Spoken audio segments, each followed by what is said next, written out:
Magandang araw mga koys at mga sis. This is Kois Tony. At pag-uusapan natin ngayon kung alin nga ba sa dalawa ang mas higit na dapat susundin ng mga riders, no, mga koys, ang city ordinance or mga barangay ordinance or mga municipal ordinance or yung tinatawag natin national law. Ito yung mga Republic Act, no? So, titingnan natin, babalansehin natin upang mas maging makabuluhan para sa lahat ng mga motorista. Makakarating man tong video na to kung saan ka man naroroon, paki-comment down below mga koys, no? Let's go! Bago tayo magpatuloy mga koys, syempre isasama rin natin kung ano naman ang papel ng mga LTO memorandum na siyang ini-issue ng LTO o yung Land Transportation Office natin sa Pilipinas mga koys, dahil ito ang ahensya ng gobyerno na kung saan ay mas nakakaalam pagdating sa usapin sa mga batas patungkol sa mga batas trapiko dito sa ating bansa mga koys, no? Natin nilileft behind yung ahensya na mas nakakaalam sa mga batas sa lansangan. Syempre disclaimer lang, hindi naman tayo lawyer o abogado mga koys, no? Ito ay samut-sari lang at kung may pagkakamali ako ay pwede nyo akong i-correct. Kung may pagkakamali man ako, welcome po na i-critic sa comment section. But anyway, na tayo sa topic mga koys, no? So, ano nga ba ang kaibahan at mas matimbang sa dalawa sa rules natin bilang mga citizen ng Pilipinas, mga koys at mga sis? Kailangan ay hindi nasusupersede ng isang municipal ordinance, city ordinance o barangay ordinance ang isang national na batas.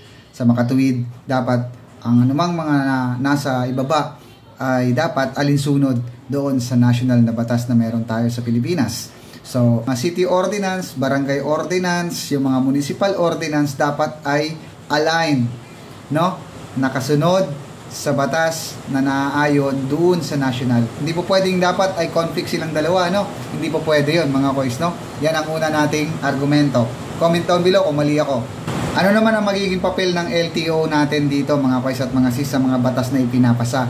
Malaki ang papel ng LTO dahil sila ang madalas na implementing agency, at the same time sila rin ang nag-i-issue ng mga memorandum circular kung saan para mas maging smooth yung mga batas na ipinapatupad sa ating bansa o maging sa mga distrito na meron tayo.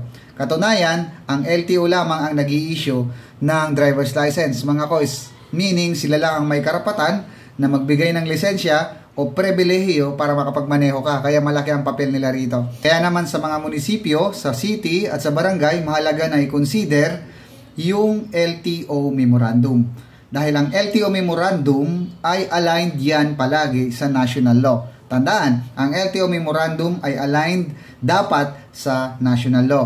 Maging ang mga consultations na ginagawa sa mga riding community at sa mga sektor ng mga sasakyan o motorista, mga koys, kailangan ay isinasaalang-alang din. Dahil ang LTO ang sangay ng gobyerno na mas nakakaalam kung ano yung mas nakakabuti sa lahat ng mga motorista.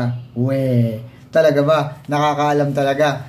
Anyway, hindi na natin i-go deeper pa yan, mga koys, no? However, maraming mga issue ang LTO natin ngayon. But, ang tendency is for us to understand ano nga ba ang papel ng mga yan dito sa ating riding community bilang mga riders at bilang mga motorista o mga drivers. Ngayon, ang status ngayon ay maraming mga ordinansa na ipinapasa sa ating mga kanya-kanyang mga lugar. Ang masaklap dito ay pinapatupad nila ang mga batas paminsan-minsan ng hindi patas. Alright? Tandaan nyo, paminsan-minsan. The funny thing about this mga koys, even the enforcers at the municipality or city are not fully aware na mas kailangang sundin ang national law. So, kung ikaw na nanonood ngayon ay isang enforcer, kailangan mong maintindihan na mas nakakataas pa rin ang national na batas natin. Ngayon, kung sasabihin mo sa akin na kailangan ipa-revise yan dyan sa inyong city legal office or municipal office legal office ninyo, magkakaroon nga ng mahabang proseso, no? Pero, still, kailangan nating timbangin ang sitwasyon dahil minsan ay ini-insist talaga ng mga enforcers diyan sa may mga kanya-kanyang lugar na tama sila. Pero sa totoo lang, dapat ay talagang maamyandahan ang anumang mga ordinansa o mga batas na lokal na ipinapatupad sa kanilang mga lugar o sa ating mga lugar na hindi align doon sa national na batas. Paano natin gagawin yan? Kung meron kang leader ng riders group o riding community o mga sektor ng mga motorista, mga kois. Pagkakataon nyo yan at edge nyo yan para gawin yung tinatawag nating pagpapaamenda. So meaning, kapag mayroon ka mga ordinansa o mga batas na hindi align sa LTO Memorandum at national na batas, kailangan mo yang paamendahan gamit ang inyong mga kasamahan na mga leader. Kailangan yung gamitin ang boses ninyo, mga kois, para lang maamendahan ang anumang mga ordinansa o anumang mga pulisiya na ipinapatupad sa inyong lugar na hindi align doon sa national na batas. Okay? So yan ang una ninyo at dapat gawin. Mas matimbang pa rin dapat ang national law at mga LTO memorandum na meron tayo sa bansa kaysa sa mga municipal ordinance at mga barangay ordinance o kahit city ordinance, mga kois. Yun lang, ride safe palagi. At tandaan, sa kalsada, palaging ligtas at lamang ang may alam.